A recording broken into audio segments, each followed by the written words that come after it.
Lawn leveling. Do not overthink it. Let me show you. All right, you see this back here where the kids play? That spot right there is one of the most annoying areas to cut with my lawnmower. It doesn't look it, but that is a very low spot right next to a very high spot. I'm standing in a low spot. There's a high spot. Look at this. It's constantly getting scalped right there. Nothing here hardly ever gets cut. And now we're back up again. This is just like a trough. Here, now you can see it better. I just stuck a rake down on the ground, on the ground, on the ground. How deep is that in the middle? It's like 4 inches, maybe 3.5. 3.5 inches. That's the elevation change from there to there and then back up to there. Fertilize it heavy, cut it all the way down to the dirt, and just fill it up. Just cover up that low spot with dry stuff. It could be sand, it could be dirt, it could be coffee grind. I don't know what it is. Just make sure it's dry. That way everything grows right up through it.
Well, no joke, I put a heck of a lot more dirt there than I expected to, and I still think it's a little bit high over here. I'm just gonna leave it like that for now, because it's not like the whole rest of the lawn is like perfectly flat.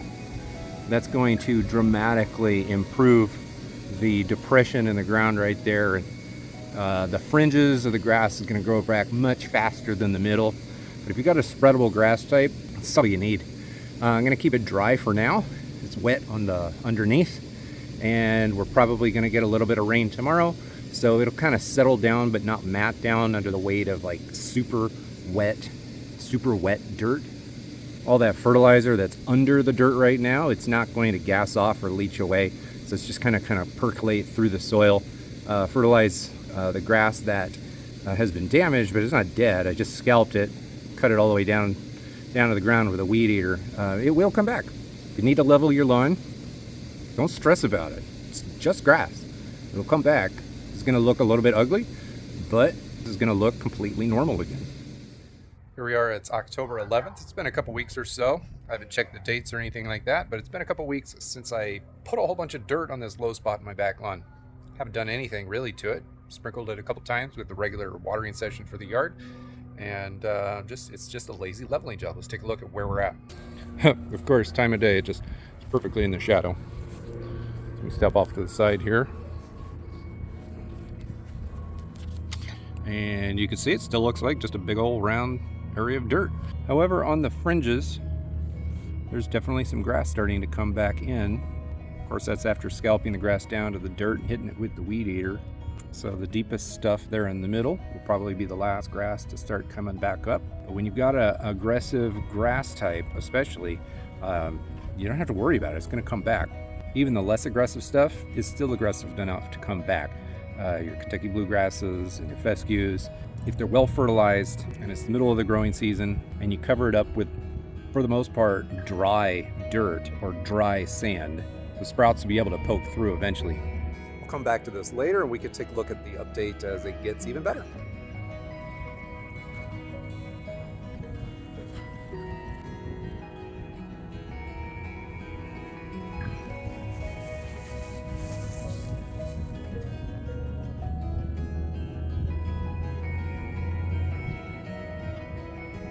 We are November 8th. Let's go take a look at the spot. You see it over there? It's almost blending in already. Look at this. This is with no care whatsoever. I just ran the mower over it to kind of polish it up and make it look pretty for the camera, if you know what I mean. But it's almost covered in. This kikuyu grass is aggressive enough that it just blasts through everything. I've given this basically no extra water. Very little water over the past month. Certainly it's gotten some. I've run the sprinkler a couple times. But it just comes through and look at this. You see that? Just tillers out, or it stolen coniferous growth. It comes out. Here's one about ready to go that way. This one's about ready to go that way. That one's about ready to go this way. So this whole plant right here is about ready to branch in all directions. Same thing with this one. All of these are. It ain't gonna be long now before this covers all the way in. All right, with that said, I'll just let this keep growing. Prune back my plants over there, cut them like severely. I'd say 80%. There it is right there. It's gotta go into the brown bin. I'm full. Check back in later. This leveling project is nearly done, and I do not lose sleep over it. Although I can tell right now there's ever so slightly a depression still, so I'll probably come back a little bit later and either lower this area through some excessive core aeration, or I'll top dress this area with a little bit of extra sand, or I'll just forget about it, because eventually all of this grass, I'm going to let it grow tall. The taller the grass is, the less important these low spots are. Today's day 49, 7 weeks if you can't do elementary school math. Back there is the spot that I leveled, and I mostly forgot about it for all 49 days, with the exception of the handful of days that I documented it in this video. There was a couple days in there I didn't film. I hand plucked a couple weeds that had come up in the spot, but let's go take a look at it. Look at that. It doesn't really stick out. Granted, it's in the shadow right now, but it's getting close. We've got good grass. It's thin, but it's all there.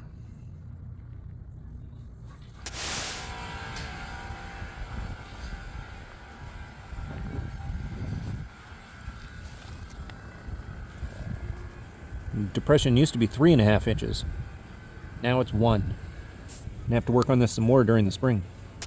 As we really take a look at it from this angle, you can kind of see the ring around it is more green than everything else. Everything else is kind of, I need to do dethatching of the lawn to pull all the dead stuff out, give it a good scalp so it can regrow, but that's beside the point. But everything around here is green because of all that fertilizer that went in. I didn't put fertilizer anywhere else, it's just right here. So everything's coming up and in.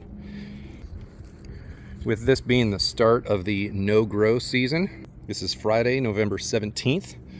So I don't really anticipate extreme growth from here until at least middle of February. I do live in Southern California, so although we have very mild winters, there's not a lot of sun, and we have overnight temperatures in the 40s. So warm season grasses just don't like growing in that environment, especially like this little spot, which is always kind of in the shade.